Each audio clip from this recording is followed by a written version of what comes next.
আসসালামু আলাইকুম প্রিয় ভাই এবং বন্ধুরা, আশা করছি আপনারা ভালো আছেন। আজকে আমরা একটি ওয়াজ শুনবো, চলুন ওয়াজটা শোনা যাক। সিজদার রাতও ভোর হয়, নেশার রাতও ভোর হয়।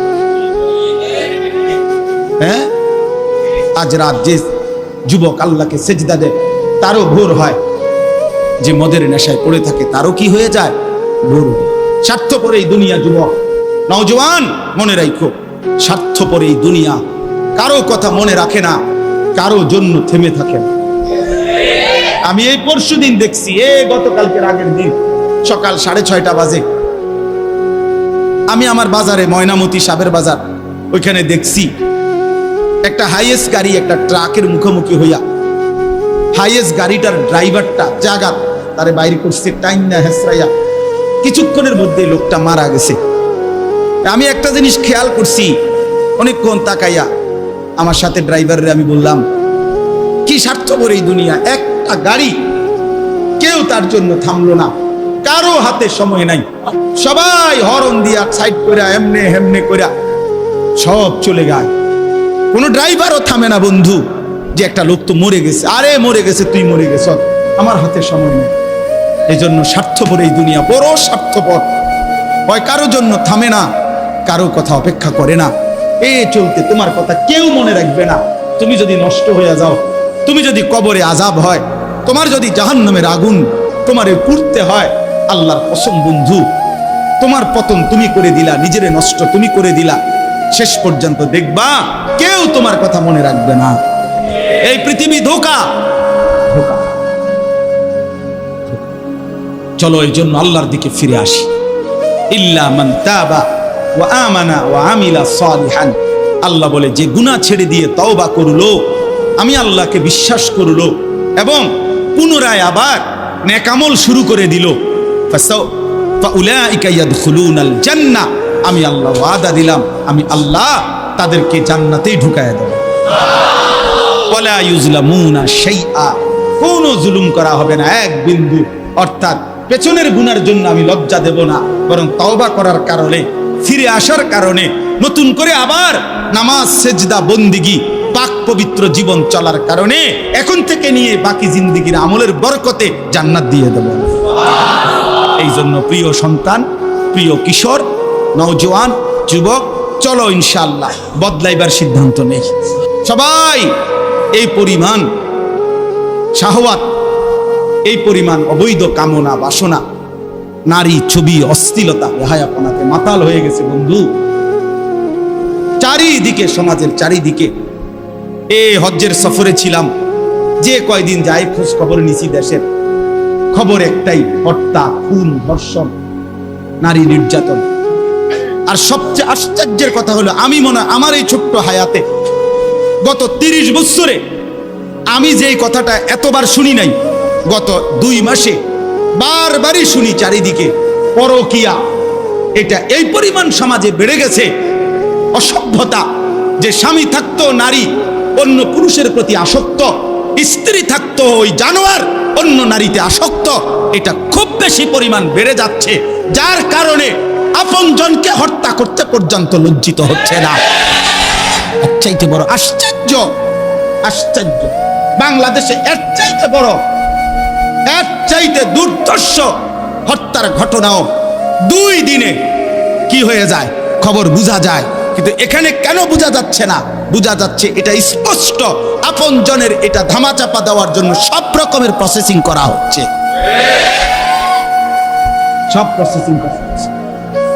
অসহায় ইমাম মুয়াজ্জিনকে বেইজ্জতি কেউ করতে পারে নাই, কোন আলেমে দ্বীন ইনশাআল্লাহ বেইজ্জতি হবেও না ইনশাআল্লাহ। মনে রেখে, মনে রেখে, গতকালকে রাত্রেও আমাদের কুমিল্লায় গত 3 মাস আগে একজন আলেমে দ্বীনকে একজন প্রিন্সিপাল বেইজ্জতি করছিল, অপমান করে সামান্য অজুহাতে মসজিদ থেকে বিদায় করে দিছিল। ওই কলেজের ছেলেরা গতকালকে রাত্রে ওই মসজিদের ভিতরে ঢুকাইয়া 9 ঘন্টা আটকাইয়া তার হাতে ছাত্রদের উপস্থিতিতে তারে পদত্যাগ পত্র দিয়া ঘাট ধরে কলেজ থেকে বের করে দিছে। আল্লাহ তাআলা বেইজ্জতি করে দেখায় দিছে। ছাত্ররা বলছে, স্যার সই দেন, আপনারে 50 টাকা দিব।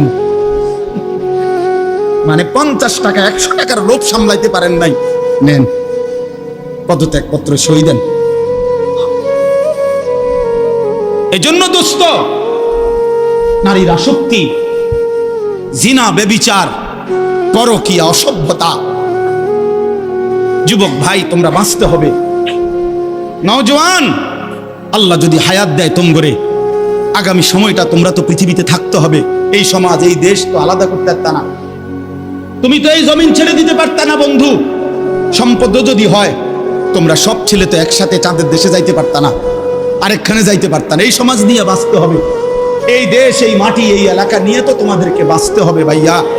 তাহলে এই সমাজ যদি তোমরা এভাবে নষ্ট করে দাও, তোমরা যদি সবাই বেনামাজি হয়ে যাও, নারী, ছবি, মোবাইলের অস্থির দৃশ্য ছাড়া যদি তোমাদের রাত না কাটে, দিন না কাটে, আগামী 20 বছর তোমরা সমাজ, তোমার অঞ্চল, তোমার ঘর পরিবার নিরাপদ থাকবে কেমনে? বাঁচবা কেমনে? চলবা কেমনে? চলবা কেমনে বলো ভাইয়া? 9 বছরের বাচ্চা মেয়ে যদি নিরাপত্তা না পায়, আমার সমাজ কি পরিমাণ অশান্ত হয়ে গেছে। হ্যাঁ, কেমনে বাঁচবা ভাই? তোমারও তো বোন আছে, তোমারও তো ছোট্ট বোন আছে, তোমারও তো ছোট বোন আছে, তোমার বোনেরও তো নিরাপত্তা দরকার। তুমি তো এই সমাজ থেকেই, এই পৃথিবী থেকেই কোনো না কোনো নারীকে বিয়ে করবা, তারও তো চরিত্রের পবিত্রতা দরকার, দরকার না? তো কেমনে মিলবে ভাইয়া? কেমনে মিলবে? সবাই যদি এমন চরিত্রহীন হয়ে যাও, নারী ছাড়া, ছবি ছাড়া, মোবাইল ছাড়া, উলঙ্গ দৃশ্য দেখা ছাড়া তোমাদের রাত কাটে না, দিন কাটে না, আমার সন্তানরা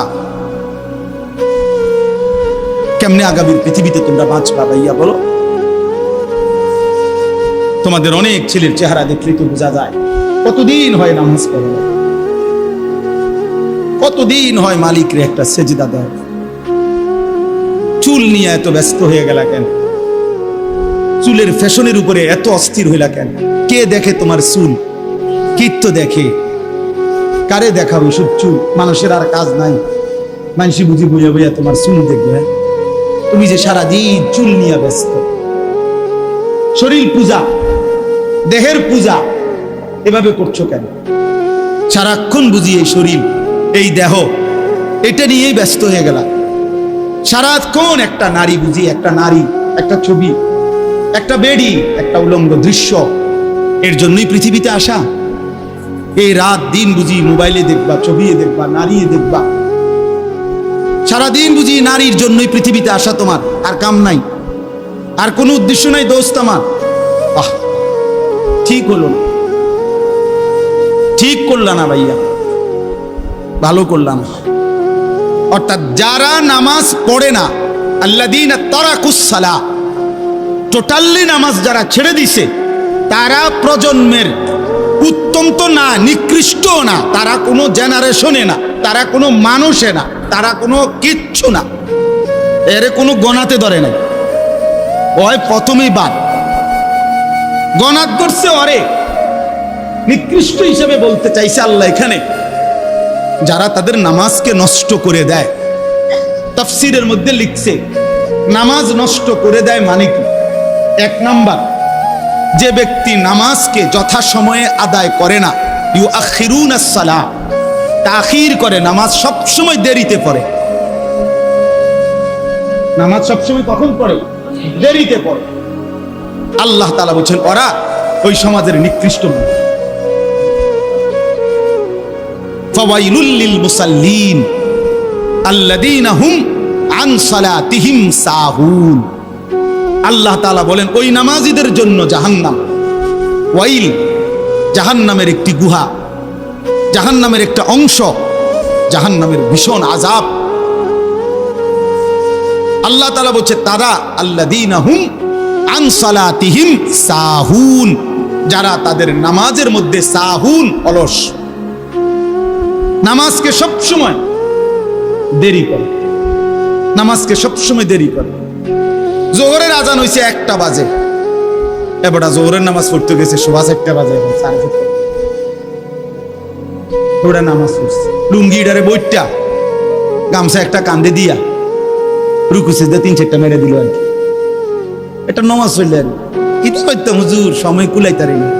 কিরছেন আপনি ঘাস কাটছে, এতক্ষণ গরু গোসল করাইছে, গরু গোসল করাইছে। গরু গোসল করানোটা খুব দামি দরকারি বিষয়। তো নামাজকে এরকম প্রতিনিয়ত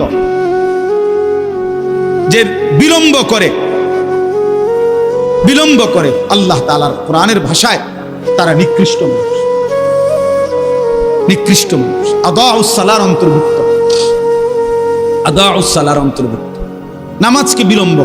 আচ্ছা, হাদিসের মধ্যে আছে, কোরআনেও আছে, যে ব্যক্তি নামাজে অবহেলা করে, আল্লাহর কসম, আল্লাহও বলছে নবীজিও বলছে, সে মুনাফিক। ইন্নাল মুনাফিকিনা ইউখাদিউনা আল্লাহ ওয়া হুয়া খাদিউহুম ওয়া ইযা কামু ইলাস সালাতি কামু কুসালা। কোরআন শরীফে আল্লাহ মুনাফিকের 1 নম্বর পরিচয় বলছে, মুনাফিক সে যে নামাজ পড়ে অলস ভাবে। নামাজ পড়ে কিভাবে? তাহলে নামাজ যে পড়ে না তার ব্যাপারে বলেন, কথা বলেন না কেন? তারে মুনাফিকও বলে নাই। তুই কোনো মানুষে না বেটা, তুই কোনো কাতারে নাই, তোর কোনো আলোচনাই নাই। আলোচনা ওই ব্যক্তিরে যে নামাজ পড়ে অলস ভাবে, খামখেয়ালি করে। দাঁড়াইবার কথা 2 পায়ে, দাঁড়াইছে 1 পায়ে। বুঝেন? অলস নামাজের। রাসূলুল্লাহ সাল্লাল্লাহু আলাইহি সাল্লাম বলছেন, তিলকা সালাতুল মুনাফিক, ওই নামাজ মুনাফিকের নামাজ। ইয়ারকুবু হাত্তা তাগরুবা শামস, আসরের নামাজ না পড়ে যে অপেক্ষা করতেছে, অন্য কাজে ব্যস্ত আছে, এরই মধ্যে সূর্য ডুবে যাচ্ছে, সূর্য ডুবার কাছাকাছি।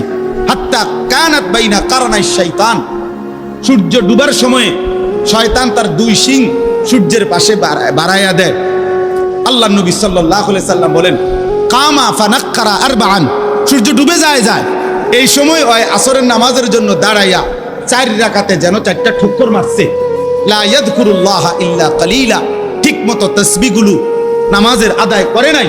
রাসূল বলছে 3 বার, ওইটা মুনাফিকের নামাজ, মুনাফিকের নামাজ, মুনাফিকের নামাজ, মুনাফিকের নামাজ।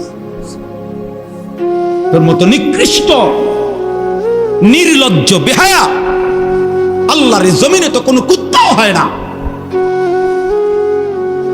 কোনো কুত্তাও তো এরকম হইতে পারে না। কুত্তাও যদি আল্লাহ তাআলা সেজদার হুকুম দিত তো সে দিত, তাকে তো আল্লাহ সেজদার হুকুম দেয় নাই, এই জন্য সে সেজদা দেয় না। তুমি নাফরমানের তো আল্লাহ সেজদার হুকুম দিছিল, দিলা না কেন? তোমার তুলনা তো জানোয়ারের সাথেও হয় না। এই জন্য তো আল্লাহ বলছে বালহুম আদাল, ওই জানোয়ারের চাইতে নিকৃষ্ট। ওর উদাহরণ নাই, ওর তুলনা কুকুরের সাথেও না, ওর তুলনা শুকরের সাথেও না। আল্লাহর কোন সৃষ্টির অন্তর্ভুক্ত না। বলো মিয়া, এত বিবেকহীন কেমনে হইলা? আফা হাসিবতুম আন্নামা খালাকনাকুম আবাসান, কি ভেবেছো বান্দা আমি তোমাকে অনর্থক বানিয়েছি? তোমাকে আমি একদিন, আমি আল্লাহ 1 সেকেন্ডে চাইলে পারি, কুন ফায়াকুন, আমি হও বললেই হয়ে যায়। সেই আমি 9 মাস কেন লাগাইলাম? 9 মাস লাগাইলাম। আরে বলো কি বান্দা, নিজ হাতে খালাকতুহু বিয়াদিয়া, আল্লাহ বলেন আমি আমার নিজ কুদরতি হাতে আমার বান্দাকে আমি বানাইছি, আমি বানাইছি। বড় যত্ন করে 1 ফোঁটা নাপাক পানির মধ্যে এত চমৎকার ডিজাইন পৃথিবীর কেউ কল্পনাও করতে পারে না। ইন্না খালাকনাল ইনসানা মিন নুতফাতিন আমশাজ, বীর্যের 1 ফোঁটা থেকে আমি আল্লাহ তাআলা মানুষকে বানিয়েছি। এত সুন্দর চমৎকার নাক কান ডিজাইন। কোন পানির 1 ফোঁটার উপরে, 1 ফোঁটা পানির মধ্যে কেউ কোনো ডিজাইন করুক, কি দিয়ে করবে? পানির উপরে ডিজাইন করে কেমনে? আবার রব্বুল আলামিন বলে সেই পানির নাপাক ফোঁটা দুর্গন্ধযুক্ত আমি তার মধ্যে এমন সুন্দর একটা ডিজাইন করেছি।